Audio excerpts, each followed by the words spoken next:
রত্না রান্নাঘরে সবাইকে স্বাগতম। আজকে আপনাদের দেখাবো সয়াবিন রান্নার রেসিপি। প্রথমে আমি চুলায় একটি কড়াই বসিয়ে নিয়েছি, এখন দিব পানি।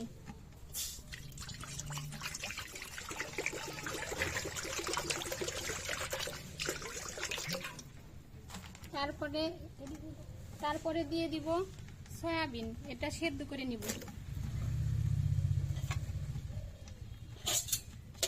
এখন কিছুক্ষণ ঢেকে সেদ্ধ করে নিব।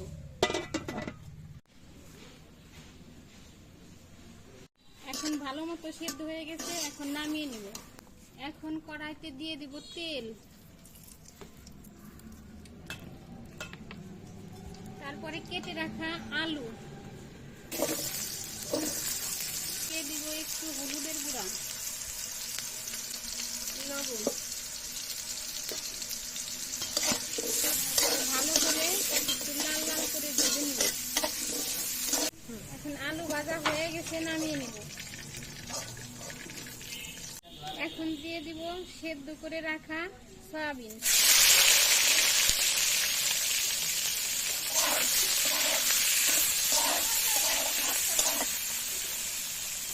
দিয়ে দিব একটু লবণ, হলুদ গুঁড়া, মরিচের গুঁড়া,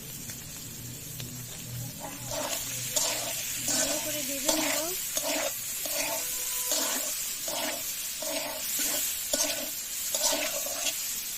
সয়াবিন ভালো করে ভাজা হয়ে গেছে, এখন নামিয়ে নিব। এখন দিয়ে দিব তেল,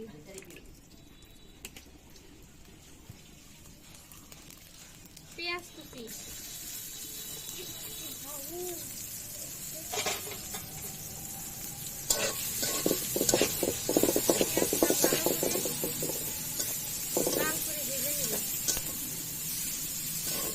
লাল লাল হয়ে গেছে, এখন দিয়ে দিব মরিচের গুঁড়া,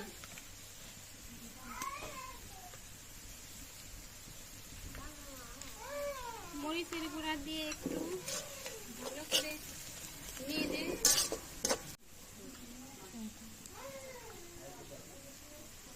তারপরে দিয়ে দিব আদা বাটা, জিরা বাটা,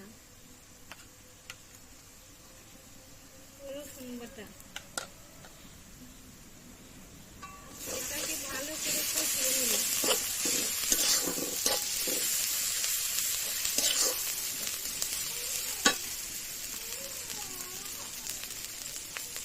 তারপর দিয়ে দেবো পরিমাণ মতো হলুদের গুঁড়া,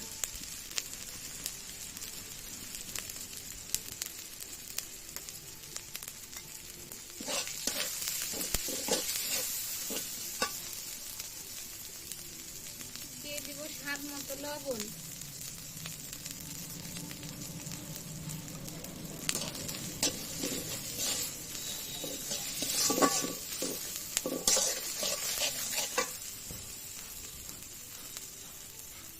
পাতা, গরম মশলা, তারপরে ভালো করে নেড়ে তারপরে দিয়ে দিব পানি।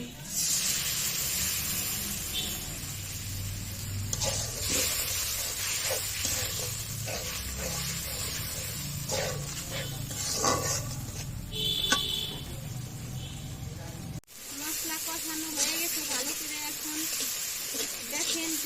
দেখেন সবাই, দেখতে কি সুন্দর হয়েছে কালারটা।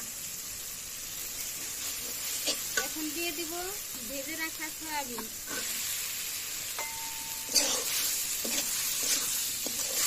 তারপরে দিয়ে দিব ভেজে রাখা আলু,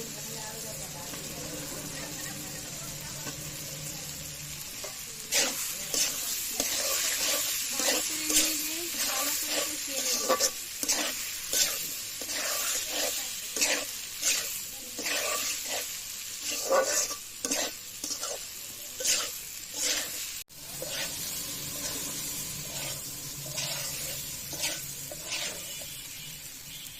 ভালো করে কষানো হয়ে গেছে, এখন পানি দিয়ে দিন, পরিমাণ মতো পানি।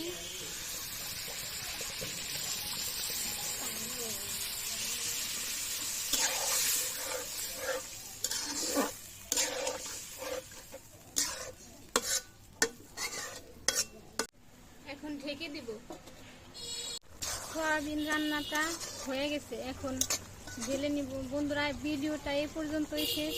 সবাই সুস্থ থাকবেন, ভালো থাকবেন, আর আমাকে ফলো করবেন।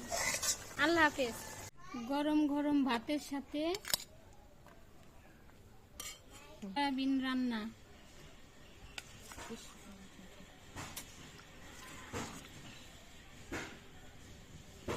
এখন আমার ছেলেকে খেতে দিলাম, দেখি ও খেয়ে কি বলে।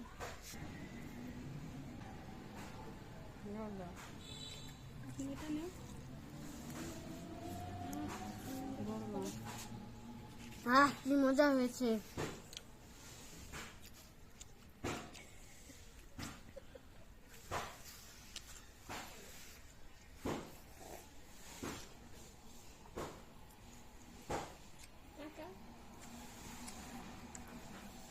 হাসি দাও। টাকা দাও।